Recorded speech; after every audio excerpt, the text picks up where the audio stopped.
ഇനി നമുക്ക് ചെറിയ ഡേ ഇൻ മൈ ലൈഫ് കണ്ടാലോ. ഇവിടെ പൊങ്കലായതുകൊണ്ട് ഇവിടെ ഹോളിഡേ ആണ്. സോ കുത്തിയിരുന്ന് ഇന്ന് എന്ത് ചെയ്യണമെന്ന് ആലോചിച്ച് കുറച്ച് ഫൈനലൈസ് ചെയ്തിട്ടുണ്ട്. അങ്ങനെ എടുത്ത തീരുമാനമാണ് ഹെയർ കെയറും സ്കിൻ കെയറും. ഇത് രണ്ടും കൂടെ ചെയ്തുകൊണ്ടിരിക്കുമ്പോൾ അമ്മയ്ക്കും കൂടെ എന്നാൽ ചെയ്തു കൊടുത്തേക്കാമെന്ന് കരുതി. അങ്ങനെ കുറച്ച് നേരം കളിയും ചിരിയൊക്കെ കഴിഞ്ഞിട്ട് എൻ്റെ കുളിയും നനയും കഴിഞ്ഞ് ഞാനിനി വന്നു. കുളിച്ച് കഴിഞ്ഞ് വന്നിട്ടാണ് ഞാനിങ്ങനെ ആലോചിക്കുന്നത് നമുക്കിന്ന് എന്ത് ചെയ്യാനുണ്ടെന്നുള്ളത്. സത്യം പറഞ്ഞാൽ സ്കൂളിൽ പോകുമ്പോൾ എന്തെങ്കിലും ഒരു അവധി കിട്ടണമെന്നും പറഞ്ഞ് ആലോചിച്ചിങ്ങനെ ഇരിക്കും. പക്ഷേ അവധി കിട്ടിയാലോ അന്നത്തെ ദിവസം എന്ത് ചെയ്യണമെന്ന് ആലോചിച്ച് അങ്ങ് പോകും.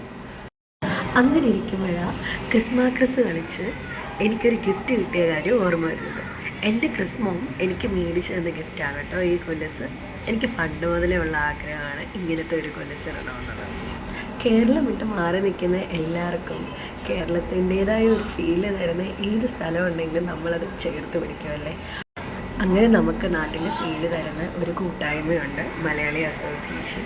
സോ അവിടുത്തെ ഗേൾ സെലിബ്രേഷനുള്ള പൂവാണ് ഞാനും അമ്മയും കൂടെ അവിടെ കെട്ടിക്കൊണ്ടിരിക്കുന്നത്. പൂവൊക്കെ കെട്ടിക്കഴിഞ്ഞിട്ട് കുറച്ച് നേരം ഞാനൊന്ന് കിടന്നു.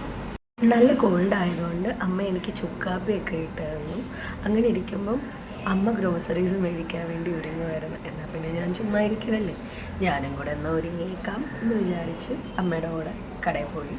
വന്നു കഴിഞ്ഞപ്പോൾ നല്ല തലവേദന. എന്നാൽ പിന്നെ ആവി പിടിച്ചേക്കാമെന്ന് വിചാരിച്ചിട്ട് ആവിയൊക്കെ പിടിച്ചു. ആ ആവി പിടിച്ചതിൻ്റെ ഫീൽ അങ്ങ് പോകുന്നതിന് മുമ്പേ തന്നെ ഫ്രഷായിട്ട് കഴിച്ചിട്ട് കിടന്നങ്ങ് ഉറങ്ങാമെന്നങ്ങ് തീരുമാനിച്ചു. ഉറങ്ങുമ്പോഴത്തേക്ക് നമുക്ക് ചുമയോ അങ്ങനെ എന്തെങ്കിലും ബുദ്ധിമുട്ടുണ്ടായാലോ, അതുകൊണ്ട് പ്രീ പ്ലാൻഡ് ആയിട്ട് തന്നെ ഞാൻ കുറച്ച് ചുക്ക് കാപ്പിയിട്ട് ഫ്ലാസ്കിൽ ഒഴിച്ച് വെച്ചു. ഇന്നത്തെ ദിവസം അത്രയേ ഉള്ളൂ. തലവേദനയും കോൾഡും കൊണ്ടങ്ങ് പോയി. എന്നാൽ പിന്നെ നമുക്ക് നാളെ കാണാവേ.